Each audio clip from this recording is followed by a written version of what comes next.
আজকে যে পরিস্থিতি হয়েছে ক্যাম্পাসে, অ্যাটলিস্ট আপনারা যদি কেউ দেখতেন, বিশ্বাস করেন আপনারা সারা জীবনের জন্য এই ছাত্রলীগ জিনিসটাকে যে কি পরিমাণ ঘৃণা করতেন বা ভয় পেতেন আপনারা জানেন না।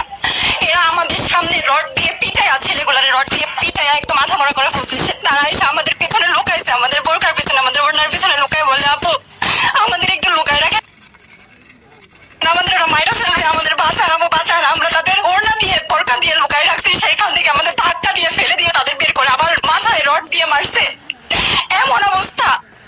এবং তারা আমাদের ক্যাম্পাসের পরিচিত মুখ, আমরা চিনি তাদের, তারা এই অবস্থা করছে, রাস্তায় একদম শোয়াই ফেলছে।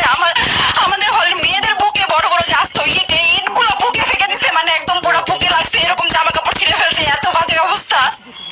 অথচ আমার ব্যাচমেট, আমরা যাদের সাথে ক্লাস করি, একসাথে বসি, আমি তাদের একটা কথা বলতে দেখি না এগুলো নিয়ে, একটা কথা নাই। এবং তাদের নিউজ ফিডে গেলে দেখবেন তারা এখন এগুলোই সাপোর্ট করে যাইতেছে, কিচ্ছু বলার নাই। আমি কেমনে যে এই মানুষগুলোর সাথে এত বছর ক্লাস করছি, বা আমি আরো 6টা মাস কিভাবে ক্লাস করবো আমি জানি না, আমি সত্যি জানি না।